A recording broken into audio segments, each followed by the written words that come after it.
Perkenalkan, nama saya Nadia Treni Putri dengan NIM 22006604 kelas 3B, Prodi Pendidikan Sosiologi Universitas Pendidikan Indonesia. Jadi di sini saya akan menjelaskan mengenai mengemban nilai-nilai multikultural di sekolah. Tugas blok ini dibuat untuk memenuhi tugas mata kuliah Pendidikan Multikultural dengan dosen pengampu Profesor Dr. Bunyamin MPD MA serta Bapak Supriyono SPD MPD. Pasti kalian udah penasaran banget kan? Langsung aja nih, simak penjelasan videonya.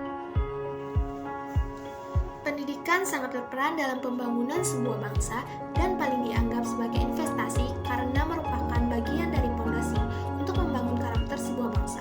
Hal itu juga dapat mendukung pertumbuhan ekonomi pada sebuah negara di masa depan.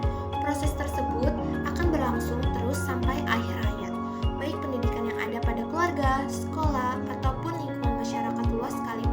Sementara itu, multikulturalisme secara sederhana dapat dikatakan pengakuan atas pluralisme budaya. Multikulturalisme tersebut menciptakan keragaman di masyarakat, sehingga timbullah segmentasi kelompok budaya yang berbeda. Dan hal itulah menyebabkan timbulnya sikap toleransi. Toleransi adalah suatu sikap atau sifat dari seseorang untuk membiarkan kebebasan kepada orang lain serta memberikan kebenaran atas perbedaan tersebut sebagai pengakuan hak-hak asasi manusia. Toleransi merupakan sikap yang sudah menghiasi setiap hati manusia tanpa terkecuali, sehingga memudahkan orang untuk saling menghormati dan menghargai segala bentuk perbedaan dengan sikap toleransi tersebut. Karena manusia mengedepankan aspek persaudaraan yang berdasarkan kemanusiaan. Dalam pengembangan dunia, pendidikan multikultural dalam kehidupan siswa itu sendiri pun sebenarnya tidak berjalan mulus. Pastinya ada beberapa faktor penghambat dan pendukung. Menurut saya, contoh faktor pendukungnya ialah sekolah sebagai tempat sosialisasi nilai-nilai multikultural bagi siswanya dan tempat kedua setelah para siswa mendapatkan sosialisasi primer di lingkungan rumah mereka. Penanaman nilai-nilai multikultural yang berlangsung di dalam maupun di luar kelas dapat berjalan dengan baik, tentunya tidak terlepas dari peran sekolah, guru, dan siswa yang terlibat langsung di dalamnya.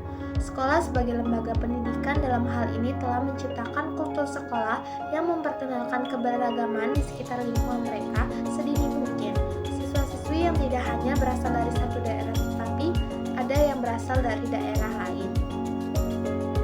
Dan agama yang mungkin bermacam-macam menciptakan lingkungan yang lebih beragam sehingga pendidikan multikultural dapat terjadi secara optimal.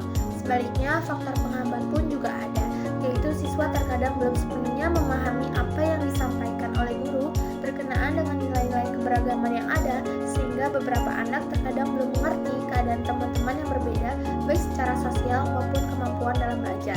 Ketidakpahaman siswa mengenai perbedaan latar belakang yang berbeda disebabkan karena beberapa dari mereka belum memahami bagaimana sikap toleransi yang seharusnya dilakukan dalam pergaulan sehari-hari. Selain itu, para siswa lebih kritis dalam menanggapi sesuatu sehingga guru harus menggunakan bahasa yang mudah dipahami oleh siswa. Misalnya, dalam pemilihan kata atau penggunaan bahasa, guru lebih memperhatikan kalimat yang akan diucapkan karena ketika muncul kalimat asing dan belum mengetahui artinya, mereka akan bertanya serta meminta penjelasannya.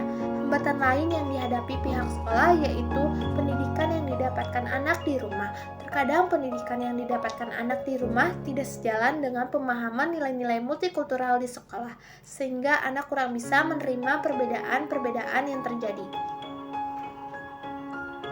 Maka dari itu, menurut saya, agar lebih optimal dalam menjalankan proses pendidikan multikultural, peran guru, siswa, dan pemerintah dalam membentuk kurikulum yang baik dan tepat adalah kunci terhadap permasalahan tersebut. Apalagi ditambah adanya pemahaman anak di rumah terhadap orang tua siswa untuk lebih mengarahkan atau menanamkan sikap-sikap perbedaan sehingga siswa lebih terbiasa akan perbedaan itu sendiri. Sekian vlog dari saya, kurang lebihnya mohon maaf. Wassalamualaikum warahmatullahi wabarakatuh.